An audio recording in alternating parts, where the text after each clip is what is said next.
What is up, everyone? My name is Michael Pohl with Bay Area Aquatics, and today we're going to be talking about my top 5 aquarium plants that are so easy that pretty much anyone can grow them.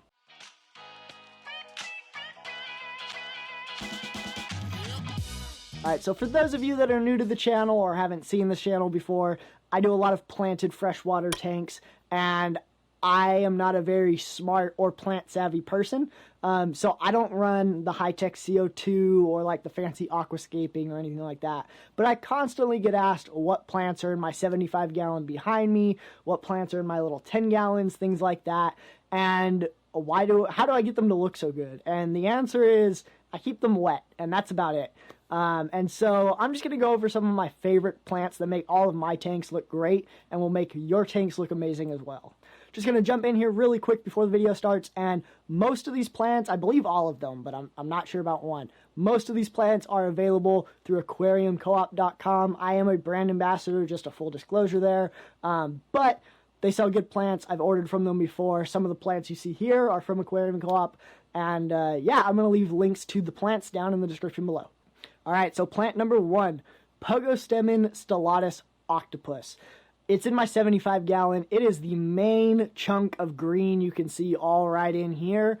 It's super easy to grow. It grows like a weed once it takes off, and it's super easy to propagate. All you've got to do is trim it, replant the trimming, and then it'll grow, and then you'll get more trimmings growing off of where you cut. And you can just keep doing that. And I started with like 6 stems of this, and now I have like a whole 75-gallon full of it, and I can't get rid of it fast enough because it grows so quickly. But it looks really good, super easy to grow. The leaves are nice and long, so when it gets all nice and bunchy, it's really cool and really nice for like live bear fry to hide in because it gives them lots of places to escape, and it's just easy and looks good. My second favorite aquarium plant that's easy to grow is going to be Cryptum Deadeye. Now, there's a couple things to keep in mind with this plant. It's very easy to grow, but it does melt back usually when you first plant it. And so it's going to look like it's dying. Just leave it be, let it do its thing, and in a couple of weeks it's going to start sending out new roots, new runners, new whatever it is. Just let it be for a little bit. It's going to look great. One of my favorite things about this plant is it's a interesting texture, and you can get some really good colors, especially if you get the red variety. I believe Aquarium Co-op sells the red variety, or they sell it as assorted, but they try to get the red variety or something like that. I have the red variety that I know for a fact are red variety in a couple of my tanks, and it just looks really good, really deep greens and really bright reds, and it looks so good.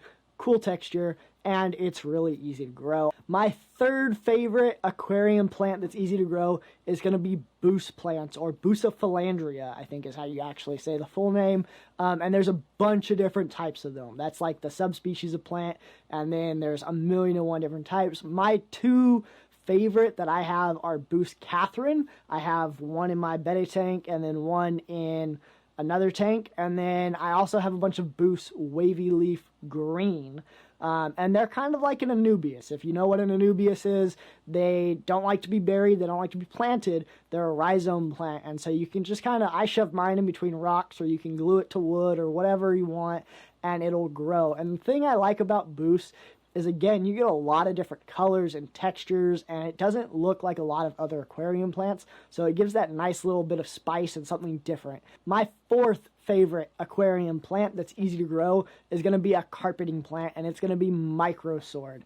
Microsword is one of my favorite carpeting plants. It's probably my easiest to grow carpeting plant that I've used. I have dwarf hairgrass in this tank behind me, but I do Microsword in my betta tank, and I really like it because it grows really quickly. It's pretty easy to find, it's pretty universal, it stays real nice and green, it's easy to propagate, and it just looks really good. It also grows pretty quick, so if you plant a couple of them in there and just kind of let it take over for a couple of months, you'll get a full lush carpet, and it'll look really great. Alright, and my 5th favorite easy to grow aquarium plant is going to be Java Moss. Java Moss is just kind of one of those staples in the hobby. It's a staple for breeders. You can leave it as just a clump by itself for things like guppy fry and other live bears or egg scatterers or whatever else to hide in. Or what I like to do is, like on this side, right about here, This whole clump of green is actually a big piece of wood, and it's just covered in Java moss, and it gives it that really cool like look of it grows up along the wood, and you can see the texture, and it does that with rocks and stuff too, and it just looks really cool and can be really cool when added to hardscape. That's my top 5 favorite easy to grow aquarium plants. Let me know in the comments down below, what are your favorite easy to grow aquarium plants? Are they ones that I mentioned? Are they ones that I didn't mention? I know there's a lot of other ones out there. These are just the ones that I like and I personally keep a lot of. If you're new here, be sure to hit the subscribe button so you don't miss any videos, and hit the bell notification so you get notified every time I upload a video. If you liked the video, give it a thumbs up. If you didn't, you know what to do. As always, thanks for watching, and I'll see you guys next time.